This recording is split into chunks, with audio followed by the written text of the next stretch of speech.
बुद्धिमान मंत्री। एक बार की बात है, एक रियासत के मंत्री ने राजा को अपनी बेटी के विवाह समारोह में निमंत्रित किया। जब राजा अपने परिवार के साथ विवाह समारोह में पहुंचा तो मंत्री उन्हें सम्मानपूर्वक विशिष्ट आसन पर बैठने ले गए। तो मंत्री यह देखकर बहुत लज्जित हुआ कि एक सफाई कर्मी वहां बैठा हुआ था। उसने सफाई कर्मी को सभी के सामने वहां से उठा फेंका और उससे बहुत डांटा।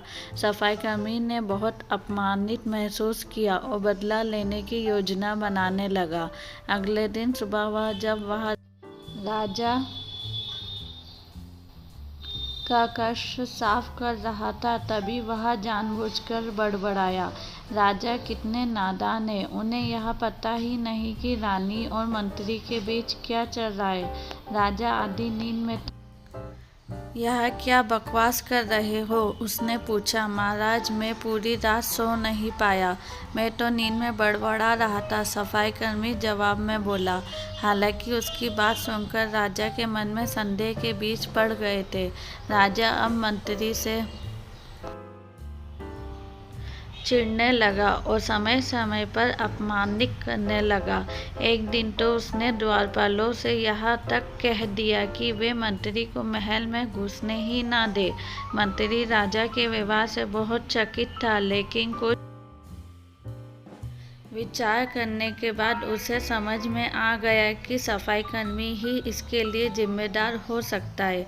मैंने उसका अपमान किया था और उसी का उसने बदला लिया है। अब मुझे उसे दोबारा प्रसन्न करना होगा, तभी वह राजा की निगाह में मेरा सम्मान दोबारा दिला सकता है। मंत्री ने सोचा। एक दिन उसने सफाई कर्मी को अपने घर भोजन पर आने का निमंत्रण दिया और कहा, मेरे दोस्त, मुझे क्षमा कर दो, मैंने तुम्हारा अपमान किया था। मुझे गलती का एहसास हो गया है। इन सुंदर कपड़ों को उपहार के रूप में ग्रहण करो। चलो मेरे साथ भोजन करो। सफाई कर्मी प्रसन्न हो गया।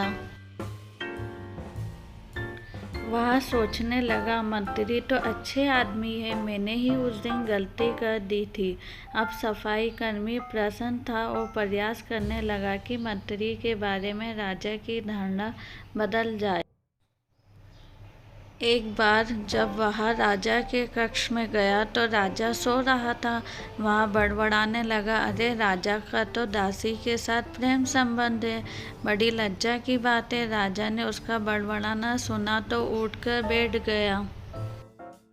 राजा ने सफाई कर्मी को बहुत डांटा। सफाई कर्मी बोला, क्षमा कर दे महाराज, मैं पूरी रात सो नहीं पाया, इसलिए दिन में ही नींद में बड़बड़ा रहा था। राजा को अपनी गलती समझ में आ गई। इस तरह की अफवाह के चक्कर में आकर उसने अपने बहुत अच्छे सलाहकार की अनदेखी शुरू कर दी थी। राजा ने मंत्री को बुलाया और दोनों फिर से मित्र बन गए। If you like the video, please like, share and subscribe. Bye. Thanks for watching.